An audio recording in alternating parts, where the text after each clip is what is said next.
Il faut se rendre à l'évidence, les derniers mois, tous mes posts qui ont le mieux marché, que ce soit sur ma newsletter, podcast, YouTube ou Instagram, tournent autour du concept de l'énergie et du sommeil.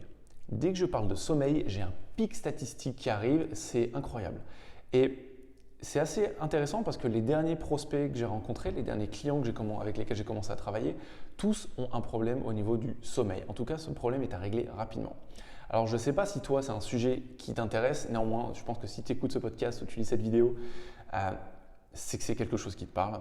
Donc, reste avec moi jusqu'à la fin parce que je vais te partager un protocole, je vais te partager aussi des retours de mes clients sur comment améliorer les choses. Quelque chose qui pourrait t'aider. Mais avant ça, il y a un concept qu'il faut bien comprendre. C'est que quand on te dit qu'il faut dormir 8 heures, ce n'est pas suffisant. La quantité de sommeil va créer une cause. Si tu ne dors pas assez, donc tu choisis de dormir 7 heures, 6 heures, 5 heures, 4 heures, et je te le dis parce que j'ai des clients qui l'ont fait, c'est une cause parce que tu joues sur ta quantité de sommeil. Donc vu que tu manques de sommeil, tu es fatigué. Il y a la cause. Par contre, il y a une conséquence qui suit cette cause.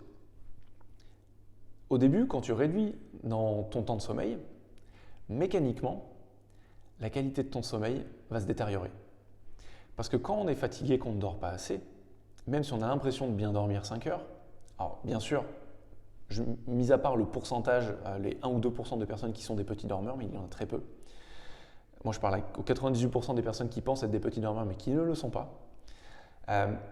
Quand on baisse la quantité de sommeil, à un moment, en fait, sur le court moyen terme, quand je dis court terme, c'est 1 mois, 2 mois, 3 mois, on commence à avoir des effets négatifs. Ces effets négatifs, c'est une perte de clarté, une baisse de la créativité, une augmentation du stress et de l'anxiété. Et la biologie du corps commence à se modifier. Et ça crée une conséquence, une perte de qualité de sommeil. Ça, la majorité de mes clients en sont à un moment donné, soit l'ont vécu, soit le vivent en ce moment, soit viennent me voir pour régler ce problème. Alors, ce qui est intéressant là-dedans, c'est que vu que pour beaucoup d'entrepreneurs, un problème égale une solution, ils viennent me voir en me disant « je veux des actions concrètes pour améliorer mon sommeil maintenant ». Comme je leur dis, je fais « oui, il y a des protocoles », d'ailleurs je vais t'en partager un dans quelques minutes. Il y a des protocoles qui te permettent d'améliorer ton sommeil, c'est plutôt des pratiques à mettre en place dans ton quotidien, dans ta vie personnelle, qui vont t'aider à favoriser un meilleur sommeil. Néanmoins, si tu ne changes pas ta manière de fonctionner en général, de fonctionner mentalement, la manière dont tu opères dans le monde en général, et que tu veux garder les mêmes habitudes, avec le même rythme de vie, le même style de vie, ça ne sert à rien. Les protocoles et les pratiques ne servent à rien. On cherche tous des hacks, des petites astuces, des choses qui vont nous apporter du résultat tout de suite. Mais si on ne solidifie pas les bases, ou on ne change pas sa manière d'opérer, ce ne sera pas durable. Parce que tu peux faire toutes les pratiques que tu veux. Tu peux méditer, tu peux te détendre avant d'aller dormir, tu peux t'étirer, tu peux boire une tisane à la valériane et à la passiflore. Si fondamentalement ton niveau de stress, d'anxiété et la manière dont tu perçois le monde ne change pas, tes habitudes quotidiennes, tes habitudes de nutrition ne changent pas, ton sommeil restera le même. Il n'y a pas à paniquer par rapport à ça, on ne parle pas de changements radicaux. Sauf peut-être pour certains, mais pour la majeure partie des personnes, ce sont des petits changements, parce que ce sont ceux-là qui qui seront indolores et qui vont apporter le plus de résultats. Ça, c'est vraiment un malentendu chez beaucoup de personnes que je rencontre, que je travaille avec, ou d'autres avec lesquelles d'ailleurs je ne travaille même pas. Parce qu'il y a des personnes que je vais rencontrer qui veulent travailler avec moi, mais qui veulent tellement des choses concrètes tout de suite, sans faire le travail nécessaire sur eux-mêmes, que je ne veux pas travailler avec eux. Je ne veux pas travailler avec eux parce que je sais que je vais perdre mon temps et que je vais leur faire perdre le leur. Parce que ce qu'ils veulent, c'est des résultats tout de suite et un tour de magie. Mais comme dans les contes de Disney, on l'entend souvent répéter, pour que la magie fonctionne, il faut y croire. Et si on ne croit pas qu'on a la capacité à changer, si on ne croit pas que le problème vient de nous à la base et pas de l'extérieur, on ne peut pas changer, on ne peut pas améliorer les choses. Tout commence par nous.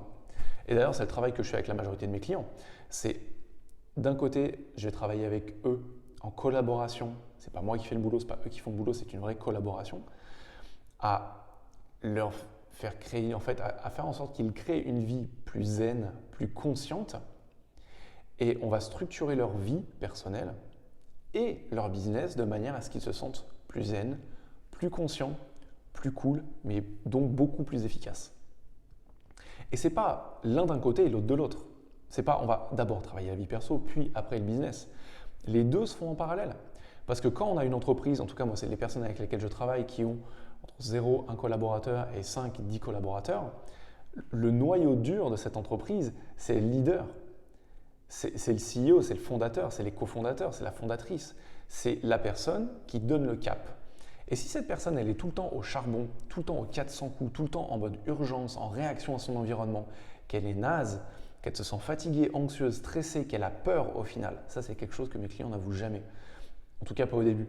Mais fondamentalement, tout ça, ça crée de la peur. De la peur de se planter, de la peur de passer à côté de quelque chose, de la peur de faire tout foirer, de la peur de voir tout s'effondrer autour d'eux, de la peur de perdre leurs relations personnelles, leurs femmes, la relation avec leurs enfants, la relation avec leur mari, la relation avec leurs amis, parce que c'est clairement ce qui se passe pour beaucoup. Il y a beaucoup de sacrifices, beaucoup plus importants que ce à quoi ils étaient prêts au début, en se lançant dans l'histoire. Tant qu'on ne prend pas conscience de ça, on ne peut pas vraiment changer. Tant qu'on ne l'accepte pas, surtout, on ne peut pas vraiment changer. Et le sommeil, c'est un amalgame de tout ça. Souvent, et quand je dis souvent, c'est peut-être 70-80% du temps, le sommeil revient dans l'équation avec mes clients dès le début. C'est un truc que je traite systématiquement, savoir la quantité de sommeil qu'ils ont et la qualité du sommeil qu'ils ont. Le protocole que je peux te partager, je l'ai partagé la semaine dernière en fait dans ma newsletter. Il est extrêmement simple et je vais te partager, il y a quoi, les grosso modo 8 leviers simples à mettre en place. Prends des notes si tu écoutes, si tu regardes la vidéo et essaye, non, n'essaye pas. Parce que quand on essaye, on n'est pas engagé à 100%. Quand on essaye, on n'est pas prêt à avoir le résultat. Donc teste, ne me crois pas sur parole, mais teste ce protocole. Teste certains pans de ce protocole. Tu n'es pas obligé de tout tester d'un coup. Mais imagine ce que ça pourrait donner pour toi si ça tu l'appliquais pendant 1 semaine, 2 semaines et que tu en récoltais des bénéfices, une meilleure qualité de sommeil, plus de sommeil profond. Parce que le sommeil profond, c'est le nerf de la guerre, c'est la phase du sommeil où notre cerveau, notre corps, nos tissus, notre esprit se régénèrent.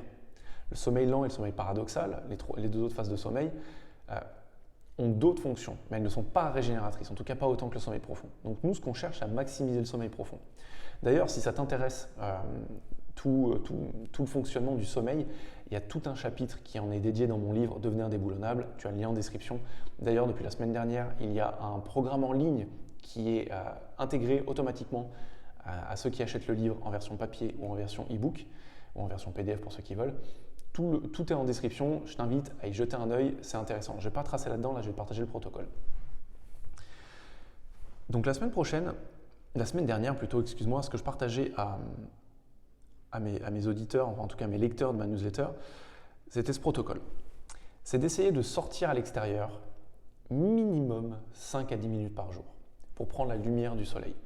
Parce qu'au final, la lumière du soleil, c'est celle qui, en frappant la rétine, va réguler notre cycle circadien.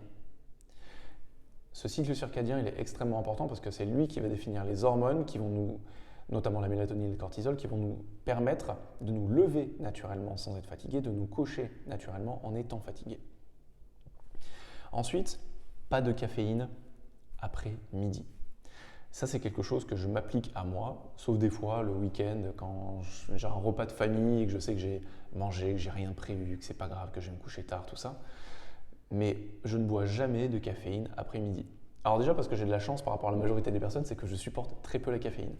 Au-dessus de 2 cafés par jour, je suis irascible, je me bouffe les lèvres, je me bouffe les ongles, je suis putain d'énervé et d'excité, j'en tremble, c'est vraiment pas une bonne chose pour moi et pour personne autour de moi. Donc vraiment ça c'est quelque chose que je ne fais pas. Mais plus important c'est quelque chose que je ne permets pas quand mes clients viennent au bureau. Quand j'ai un client qui vient après-midi, qui vient à 13h, 14h, 15h et qui me demande un café, je lui sers un décaféiné. Et il n'a pas le choix, c'est soit ça, soit un verre d'eau. Je ne sers pas de café, parce que je sais à quel point, même ceux qui disent être « je suis habitué à la caféine », ne le sont pas. Ils ont la sensation de l'être, mais ça a néanmoins un impact sur leur cerveau. C'est un impact chimique. La caféine, c'est une molécule. Donc au final, elle vient se poser sur les récepteurs d'adénosine qui empêchent la mélatonine de se fixer correctement au cerveau, donc de nous envoyer correctement le signal de sommeil, donc de nous endormir correctement, donc d'avoir un sommeil vraiment profond et réparateur. Bref, ça j'en parle dans mon livre, si tu veux aller plus loin, tu vas regarder. Mais la caféine, pas après-midi. Les écrans. Éteindre tous les écrans 2 heures avant le coucher. Ou se procurer une paire de lunettes orangées, c'est les mieux. On a l'air un peu dans les années 60-70 avec ces lunettes orange, mais néanmoins, ça filtre quasiment tout le spectre des lumières bleues. Alors que les lumières à filtre lumière bleue, ne filtrent qu'à 40 à 50%. Donc les lumières bleues, tous les écrans, absolument tous, même les liseuses. Alors les liseuses ont un taux de lumière bleue à 90% plus faible que tous les autres écrans, mais en ont quand même un peu. Donc c'est mitigé, il faut faire attention avec ça. Mais les écrans, 2 heures avant de dormir, on oublie. Fais en sorte d'arrêter de manger 3 heures avant d'aller dormir. Car ton corps, pour s'endormir, a besoin de baisser en température. Néanmoins, la digestion augmente la température corporelle. Donc si tu veux dormir correctement, il faut que la phase de digestion soit terminée. Donc, ne mange pas 3 heures avant de dormir. Et surtout, évite le sucre et l'alcool avant de dormir. Beaucoup d'entrepreneurs que je connaisse, et pas forcément des entrepreneurs, d'ailleurs des cadres, des dirigeants de différentes boîtes, et moi aussi, il y a quelques années, j'avais l'habitude de boire une bonne bière, de boire un verre de vin, de boire un whisky, parce que j'adore le whisky, le bon whisky pour le coup. Et j'aimais bien boire un verre le soir pour me détendre après une journée de boulot. Néanmoins, quand on associe l'alcool à la détente, on a la sensation de se détendre physiquement. Néanmoins, on nuit à notre sommeil profond. Clairement, le sucre et l'alcool sont des excitants. Le sucre et l'alcool défavorisent la qualité du sommeil, détériorent la qualité du sommeil. Donc on oublie.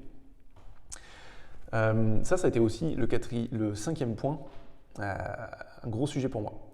Lire un livre avant de naviguer sur les réseaux sociaux. Alors ça n'a pas été un sujet pour moi parce que j'ai toujours détesté le téléphone dans mon lit. Le téléphone, il est interdit dans ma chambre. C'est quelque chose que je ne supporte pas parce que c'est mauvais, parce que ça me met dans un état réactif, parce que ça me met, quand je suis sur les réseaux sociaux, mes mails, tout ça, dans un état de comparaison par rapport au reste du monde, ce qui est extrêmement mauvais en termes d'état d'esprit. Mais même si je t'incite à lire, effectivement, plutôt que de scroller ou de bosser dans ton lit, je t'invite à lire des choses qui ne sont pas liées au travail. Et c'est là où, pour moi, ça a été un sujet. En tout cas, qui ne vont pas stimuler ton intellect. Pendant très longtemps, j'adorais lire des bouquins de physique quantique, de cosmologie dans mon lit, ou des bouquins business. J'adore lire, c'est une bonne chose. Néanmoins, quand tu vas te coucher alors que ton cerveau tourne à 200 km/h, c'est un peu comme si tu étais sur l'autoroute et que tu essayais de passer la première. En te disant, tiens, on va voir ce que ça fait, ça peut être marrant. Non, c'est pas marrant, ça va faire exploser le moteur et en plus, ça va surtout pas te faire freiner parce que la voiture elle va continuer à rouler. Il y a juste le moteur qui va péter. C'est exactement pareil quand tu veux te coucher, sans transition. Tu lis quelque chose qui stimule ton cerveau, ou tu bosses jusqu'à épuisement et tu vas te coucher. C'est comme si tu demandais à ton cerveau en fait, de s'arrêter comme ça en un claquement de doigts. Ça ne fonctionne pas comme ça. La dernière heure avant d'aller te coucher, elle doit servir à baisser en cadence, à ralentir le rythme. Donc vraiment, je t'invite à réfléchir à ça. Vraiment, je t'invite à tester ça. La dernière heure, elle doit être sacrée. Donc tu peux lire, moi je me suis mis à relire récemment des BD, à relire des mangas, des biographies, des choses plus légères, des choses qui ne vont pas stimuler mon intellect. Le 6e point dans ce protocole qui est aussi hyper intéressant et qui a testé, c'est de rendre sa chambre pitch black, comme disent les Anglais, vraiment noir, que ce soit occulte. On a trop tendance à laisser, par peur du noir ou plutôt peur de l'inconnu, de la lumière dans sa chambre. Alors que jusqu'à il y a encore quelques années, on se disait que du moment où on ferme les yeux, on met un masque, notre corps arrive à rentrer dans un état de sommeil correct. Mais néanmoins, depuis quelques années, on se rend compte qu'il y a aussi des cellules qui captent la lumière, donc photoréceptrices sur notre peau. Donc plus l'environnement dans lequel tu dors est sombre, moins tu auras de lumière sur ta rétine, mais moins tu auras de lumière sur ta peau. Et ça favorise nettement un bon endormissement. Tu peux trouver un masque, moi j'ai trouvé le mien peut-être sur 10 balles sur internet. Il est molletonné, il est super agréable et ça a vraiment changé la qualité de mon sommeil. L'avant-dernier point, c'est garde ta chambre fraîche. Comme je disais, le corps doit baisser en température d'1 degré pour s'endormir facilement. Donc plus vite il baissera en température, sans s'endormir dans un frigo, mais entre 17 et 18 degrés de température avec une bonne couette l'hiver, ça va très bien. Tu favoriseras la rapidité de ton endormissement et la qualité de ton endormissement. Et enfin, le dernier point, j'en parlais rapidement en rigolant tout à l'heure, mais alors déjà ne bois pas 1 heure avant d'aller dormir, parce que le but c'est que tu passes une nuit sans te lever d'aller aux toilettes, donc une nuit non coupée, non séquencée. Mais bois une camomille, bois une infusion avec de la valériane, avec du passiflore, quelque chose avec de la lavande, de la verveine. Le but, c'est de ralentir ton système nerveux. La valériane, le passiflore, la verveine, la camomille, tout ça ont un impact sur le système nerveux. Ils vont détendre. Ce que tu cherches dans la dernière heure avant d'aller dormir, c'est vraiment de détendre ton corps, tes muscles, tes tissus, ton système nerveux, de ralentir pour aller dormir. La majorité des personnes oublient ça. Ils veulent rester actifs et d'ailleurs, il y a beaucoup de psychologues qui sont en train de développer une théorie autour de la procrastination du sommeil. Sur le fait que aujourd'hui, quand on a tout ça, là, les lumières, que techniquement on peut vivre dans la lumière H24, 7 jours sur 7, 365 jours par an, on a développé une procrastination au sommeil, une tendance à procrastiner le sommeil. Et j'ai des prospects qui me l'ont ouvertement dit, mais sans se rendre compte vraiment du problème, mais qui m'ont dit « Je suis fatigué à 9h30, j'ai passé une journée tellement intense que j'ai envie d'aller dormir, mais je pousse. » Je me dis « Mais c'est trop tôt, la vie est trop courte. » C'est le truc d'épicurien, de se dire que la vie est trop courte. Mais la vie est encore plus courte quand on dort mal. La vie est encore plus pourrie quand on a un sommeil de merde et qu'on n'a pas d'énergie. C'est un truc, alors je ne vais pas dire que je ne comprends pas, c'est que je ne le comprends plus. Parce que j'ai été comme ça pendant quelques années. Mais je ne comprends plus le fait que quand on est fatigué, on se force à ne pas dormir. Je ne sais pas si toi qui me regardes ou m'écoutes, tu te rends compte de l'absurdité du truc que je suis en train de dire. Et peut-être que c'est quelque chose que tu te dis fondamentalement quelque part au fond de toi. Peut-être pas que tu t'avoues, mais que tu te dis de temps en temps. Je suis fatigué, je devrais aller dormir. Mais je suis en retard sur Netflix.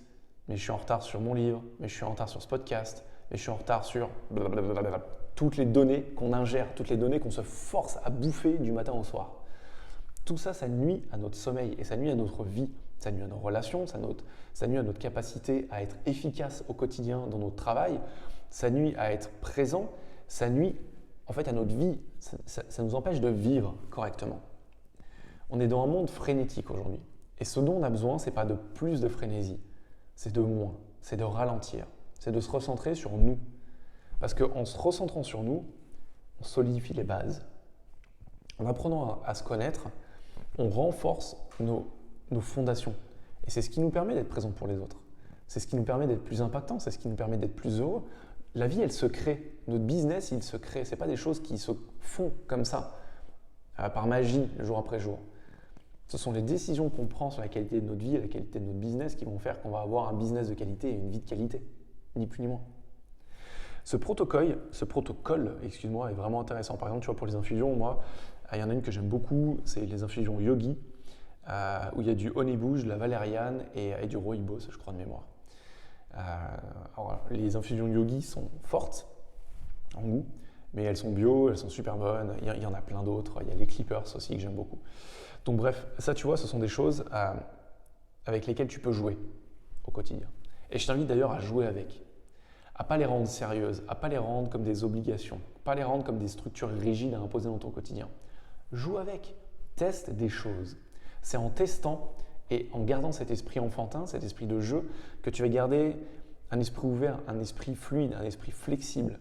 Et tu vas pouvoir tester des choses, voir ce qui fonctionne pas et te dire « Ah tiens, ça c'est pas mal ». Mais sincèrement, les dernières personnes avec lesquelles j'ai échangé, rechercher des hacks, rechercher des astuces, des trucs concrets, une pilule magique en fait qui leur permettent de mieux dormir. Alors qu'à côté, les problèmes étaient réels. Et ce n'est pas des problèmes qui se résolvent avec des pilules. J'arrive plus à me concentrer, j'arrive plus à prendre de décisions aussi efficaces qu'avant, je manque de clarté, je me sens pas bien. Quand je suis avec mes amis, je leur partage ma souffrance, me dire que j'en peux plus, que je suis anxieux, que je suis stressé, que j'arrive pas à dormir, que j'en peux plus, et que eux, ils me voient avec ma belle voiture, ma belle maison, avec toute ma réussite autour et qu'ils me disent « Mais de quoi tu te plains ?» Ça, ce sont des choses que mes clients, que les personnes avec lesquelles j'échange me transmettent. Et c'est vrai, parce qu'elles, derrière, la majorité de mes clients n'ont plus de problème d'argent. Et je dis même pas la majorité, mes clients n'ont pas de problème d'argent, clairement. La manière dont ils me le transmettent, c'est de se dire, le stade où j'en suis, l'argent, je m'en fiche en fait. Ce que je veux, c'est je veux être sain, je veux être zen, je veux me sentir bien et je veux retrouver cette clarté que j'ai d'habitude, cette acuité mentale que j'ai. Et là, aujourd'hui, je l'ai perdue. En plus, ça nuit à mes relations, ça nuit à tout ça. Au centre, il y a plein de choses qui se passent, mais le nerf de la guerre, c'est le sommeil. Donc, je t'invite vraiment à acheter mon livre, te le procurer pour te renseigner sur le sommeil. Il y a aussi plein d'autres manières sur Internet où tu peux taper, il y a plein de protocoles. Mon livre, en fait, ça t'évite d'aller regarder toutes les études et tous les trucs qui se sont passés, parce que moi, j'ai déjà fait le travail. Mais tu auras plein de choses sur le sommeil. Dans ce podcast, dans cette vidéo, je t'ai transmis un protocole. Teste-le, ne me crois pas sur parole, mais teste-le. Donne-lui naissance dans le monde réel, dans ton quotidien. Laisse-lui de la place. Tu vois, pour finir, je t'ai partagé ce protocole, je l'ai réintégré dans ma vie parce que moi aussi, depuis 15 jours, 3 semaines, je rencontre de nouveau des problèmes de sommeil. Pendant des années, j'ai eu des problèmes de sommeil, je pensais être un mauvais dormeur, j'avais juste de mauvaises habitudes. Dernièrement, j'ai repris de mauvaises habitudes. En tout cas, j'ai été plus flexible, on va dire, sur mes routines, mes pratiques quotidiennes, ce qui a engendré un moins bon sommeil. Mais il y a aussi plus de pression que je me mets au niveau du boulot, parce que ma famille s'agrandit, parce que ma fille, depuis 15 jours, enchaîne les cauchemars, les mauvaises nuits. Donc, je me rends compte que, vu que je dors mal, je suis plus anxieux, plus stressé pour mon business, pour mon travail, je manque de clarté. Et tout ça, effectivement, si je ne le prends pas moi-même, si je ne prends pas la responsabilité de mieux dormir, il n'y a personne qui le fera à ma place. C'est pas ma femme, c'est pas ma fille, c'est pas mon médecin, c'est pas mon coach, c'est pas mon kiné qui va me donner un protocole et qui va me forcer, qui va m'aider à bien dormir. À un moment, on peut me partager des données, je peux aller les chercher sur Internet, je peux aller les chercher dans des podcasts, dans des livres, dans des vidéos, mais si je ne les applique pas, qui je suis pour donner ces conseils ? Ce protocole que je viens de te partager, c'est quelque chose que j'ai remis en place depuis 15 jours. Et ce qui est intéressant, c'est que moi, alors, j'ai une Apple Watch, j'ai des clients qui ont des Oura Ring, j'en ai d'autres qui ont des bracelets Whoop, plein de choses qui te permettent de traquer ta physiologie en général. Moi, je l'utilise de temps en temps pour traquer mon sommeil, pour le voir, pour te dire, mon pourcentage de sommeil profond était entre 4% et 7% les dernières semaines, avant que je mette en place ce protocole. C'est nul, c'est super mauvais. Un adulte en bonne santé doit avoir entre 15 et 25% de sommeil profond par nuit, en moyenne. Là, j'ai remis ce protocole en place il y a une semaine, 10 jours. Et tous les jours, j'ai commencé à voir, sauf il y a 3 jours où ma fille a enchaîné les cauchemars, mais ça, voilà, ça s'appelle le chaos lié aux enfants. On n'est plus maître de son temps. Mais depuis que j'ai remis en place ce protocole, je vois le pourcentage de sommeil profond sensiblement s'améliorer de jour en jour. Ce matin, j'étais à 15%. Ça fait des semaines que je n'ai pas eu 15% de sommeil profond. Et je me sens bien, j'ai peut-être encore des cernes parce qu'il y a une dette de sommeil qui s'installe en 3 semaines, mais je me sens bien mieux, bien plus posé, bien moins anxieux. Donc, c'est mon dernier message avant de clôturer cet épisode. N'oublie pas, le manque de sommeil, c'est une cause. La quantité de sommeil, c'est quelque chose sur lequel tu renies volontairement sans t'en rendre compte. Mais la conséquence, c'est la baisse de qualité. Et ça augmente ton stress, ça augmente ton anxiété, ça augmente ta baisse d'énergie, ça augmente le chaos dans lequel tu vis. C'est un accélérateur. Les conséquences du manque de sommeil sont réelles. Dans un premier temps, à ce niveau-là, mais quand vraiment on va à l'extrême, ça se manifeste au niveau physique. Verrues, eczéma, psoriasis, crise d'angoisse, crise de panique, démangeaisons, perte de cheveux, problème à respirer. Il y a même un ami de mon beau-frère que je connais qui travaille sur la Côte d'Azur, qui est grossiste alimentaire, et en gros de avril à octobre, ils sont en pleine saison. Donc lui, il s'est tous les jours levé à 5h du matin, il avait une boutique à faire tourner tout seul avant que mon beau-frère arrive. L'été dernier, il a fini la saison sur les rotules, on lui a découvert des taches aux poumons, tellement il manquait de sommeil, tellement il était fatigué et stressé.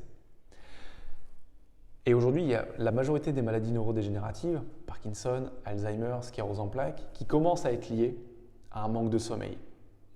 Le sommeil, c'est le nerf de la guerre. Avoir un bon sommeil et travailler sur ton sommeil sérieusement, c'est le meilleur service que tu puisses te rendre. Je te laisse là-dessus. J'espère que ça t'aura été utile. Je t'invite à partager cet épisode, cette vidéo. Si jamais c'est quelque chose qui t'intéresse, n'hésite pas à me laisser des commentaires, à me poser des questions, soit sur YouTube, soit sur Instagram, soit par email si tu es abonné à ma newsletter. Si tu as des questions par rapport à ça, j'y réponds systématiquement, sincèrement. D'ailleurs, je te challenge, pose-moi une question, je te répondrai, tu verras, ce sera intéressant. C'est moi qui suis derrière mes emails, qui suis derrière mes DM et mes réseaux sociaux, j'y tiens. Donc, je t'invite à faire attention, prends soin de toi, tu te débrouilles déjà super bien avec les outils que tu as. Mon rôle, c'est de t'en amener de nouveaux et de te challenger pour les tester. Je te souhaite une super journée, je te souhaite une super semaine et je te dis à la semaine prochaine. Prends soin de toi. Ciao!